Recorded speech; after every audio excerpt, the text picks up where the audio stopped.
Alright, time to pull the old 400 apart. We got in that big bundle deal. We're going to pull it apart and have a quick suss. See what she's like. I really need to pull this rear shaft out so I can put it with the transfer case kit and get rid of that. But yeah, righto, let's get her on the bench. Righto, she's up on the teardown bench now. We'll pull it apart and have a look what she's like inside. Yeah, she's definitely been out in the weather for a bit. She's all powdery. Yeah. The first thing we do before we tear this apart is check the end float with this, which goes on. Righto, we've got the dial gauge all set up on there now. Going to check the end float. First thing to do before pulling up any transmission, you just want to get a reference. It has 10, 20, 35 thou. 35 thou end float. Just scratch it on here somewhere just so we know. You could use a notebook, but yeah. I just... Righto, let's rip the sump off for now and have a suss.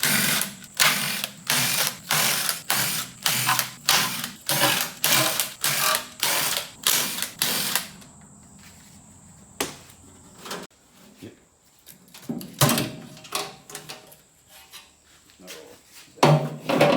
Had water in it. Bit of muck, she's definitely had water in her. Yeah, we'll pop that filter off now. And another thing with these transmissions, if this filter has the felt type screen in it, it needs to be replaced with the brass type, because these felt ones, see the felt, only get a light film and stuff on there and they can't suck the oil, so they cavitate. doesn't look too bad inside. There has definitely been some water in there, but she's not the worst I've seen, I'll tell you that much. Take off this switch.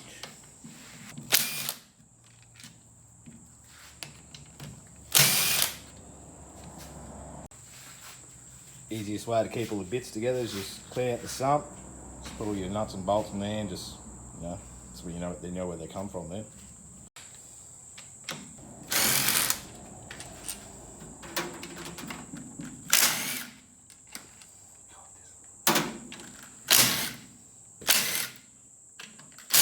That's a small one.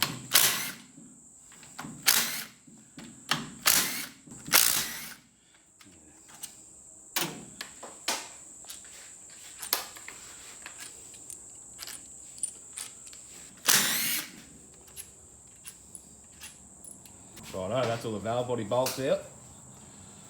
On to the next.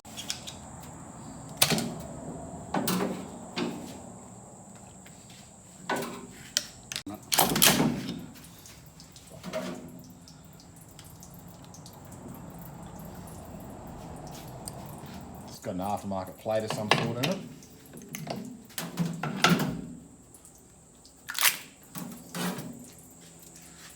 Looks like a B&M.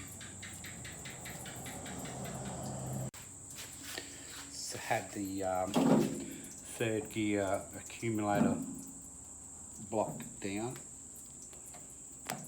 Why do they do that? That just gives a firmer third gear shift instead of when you shift into third gear, there's usually oil behind this and spring, and the third gear oil comes through into this path and pushes back against there. But without that in, it's more of a solider shift.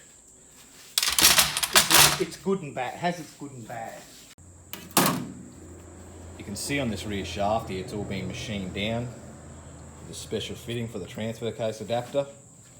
There, no really use, so I'll just get rid of that. Just gonna put a standard rear shaft back in it and clean her up. Low reverse servo. I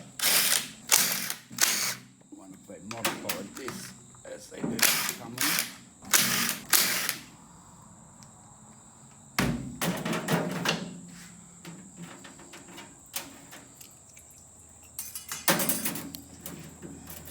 Pins still in. Is that still standard or? Yeah, it looks to be. And the centerpiece is just floating. Why do they do that? it just works differently.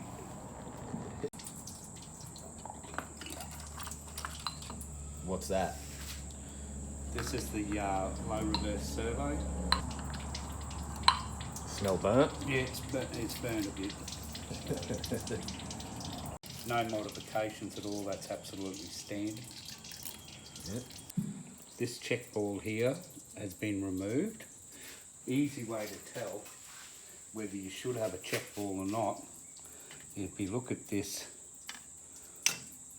check ball in here, turn it over, it's got 2 holes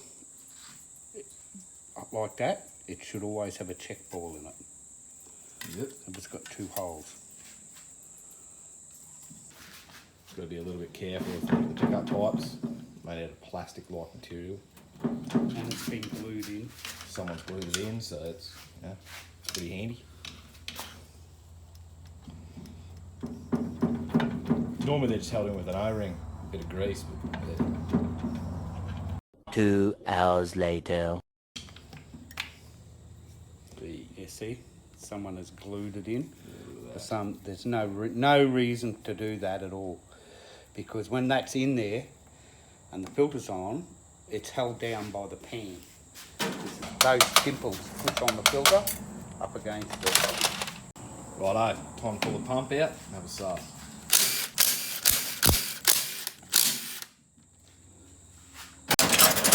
Yep, you'll get the tools out. Special tools pulling the pump out. Some of the pump holes have a thread in them. Righto, I got the old slide hammer set up in there. Now you just got a reef on them to get the pump out.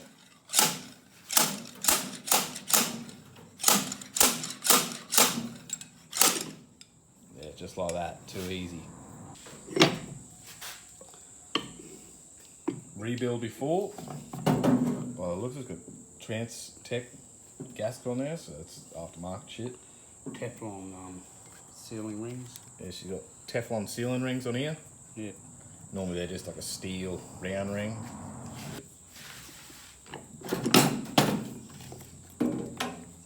That's Forward drum. she's been definitely had a bit of water on her. Mm. She's been sitting a bit, it's a shame.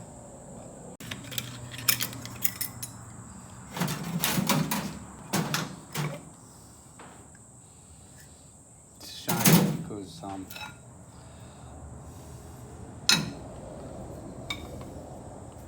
look at that. Clutches are like, forward clutches are like new, but just rust. You can't reuse clutches that have had water on them. They just delaminate when they get hot again.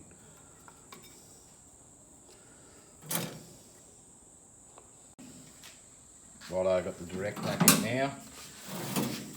Pull them apart and have a suss of these ones. Once again, she's been sitting in water, so you know, everything's going to have to be replaced. You can see the water marks.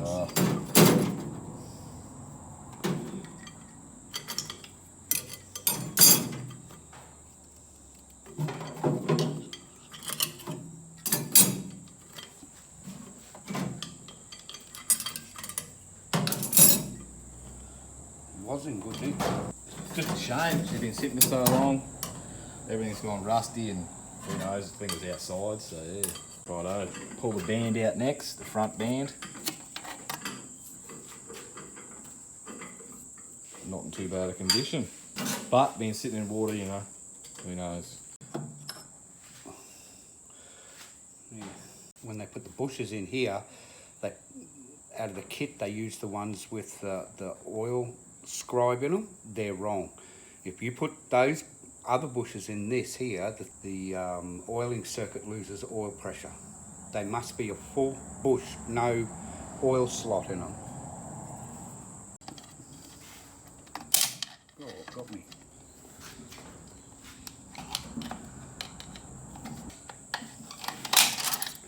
It's a nice big thick one. They're normally a lot thinner than that.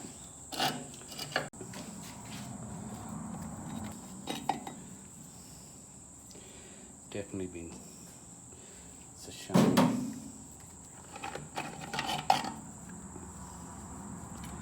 This is the intermediate clutch.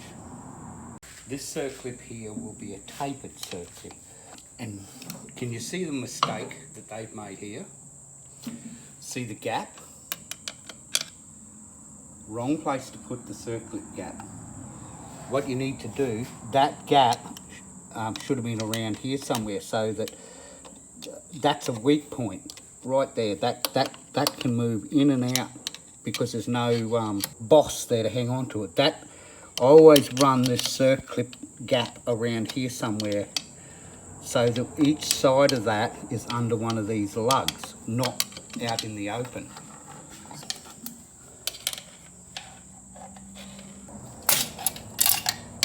See how it's tapered? It's to wedge in and holds that hard in.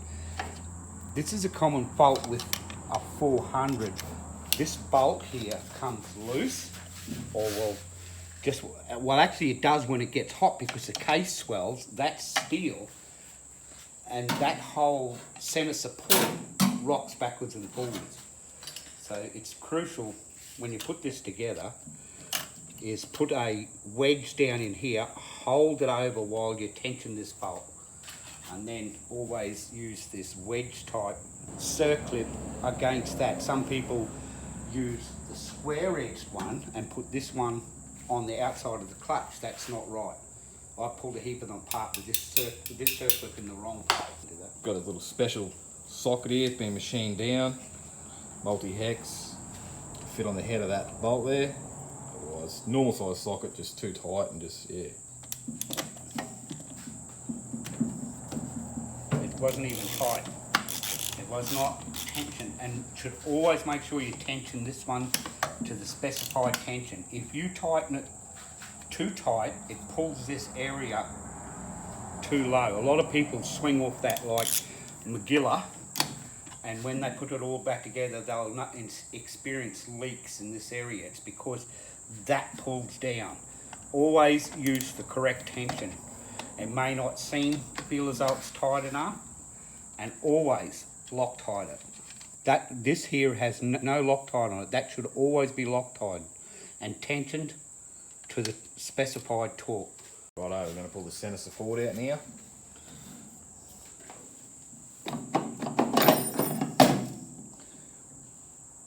It's got all aftermarket Teflon rings on there. Yep. All there.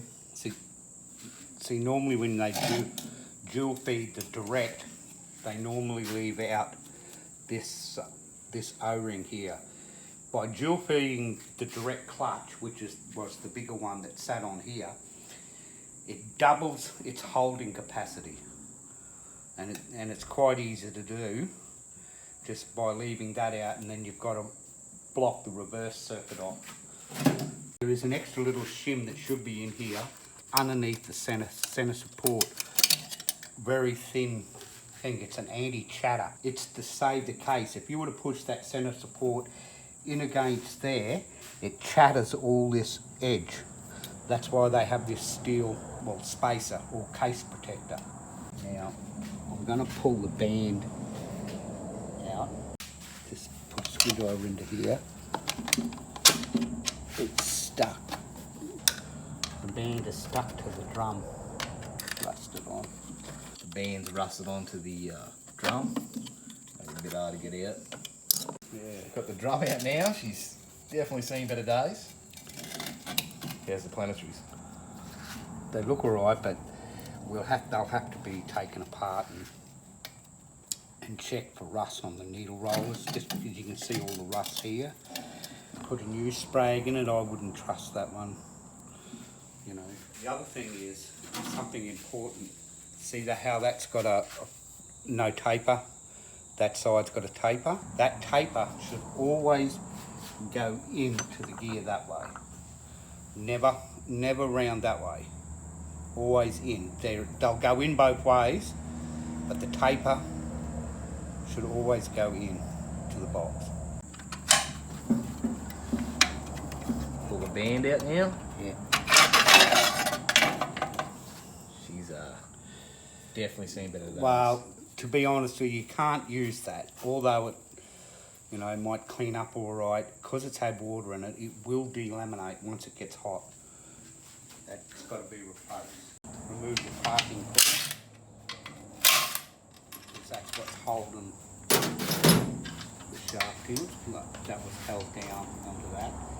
As you can see here, the shifted linkage just held in by what looks to be a nail, but that's a factory option. That's not, you know, that's how they come from standard. The shifter linkage off now. They've got like a split nut on here, and you can't undo it with your fingers. It's always tight, just to stop it from coming loose. It's always a good practice when you're removing these, because if you pull it straight out, a lot of times the sharp edge on here scores all the inside of this thing here. So what we do is just get a little file, and we take the sharp edges off just off that shoulder. We've filed the edge of that, then just pull it straight out like that. Yep, we're just going to remove the governor now. Purpose is to tell the gearbox when to shift. It's worked on shaft speed, and she's stuck in there. Fuck me, Dad. Always check this gear, because a lot of times they get old and crispy. And How's that one look? it's probably not too bad, but it's nothing to replace, so I've got a couple of those. Right, let's take the rear shaft out now. See if she'll come out and see what I can do. Yep. He's done it. There. Here is an oil seal, which this one here is pretty well beaten up. Looks like they put it back in when they did the rebuild. This seal here helps when the other part of the drum is on. It holds the oil into the rear planetaries. That'll need replacing. I'm gonna go, yeah, pull it up. Yep. Hey? Yep. Teamwork makes the dream work, eh?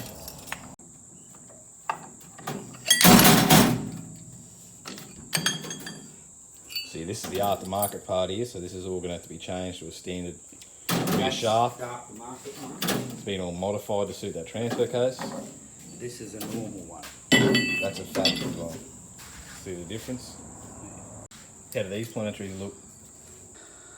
If they're crook, one will be blue, or two of them will be blue.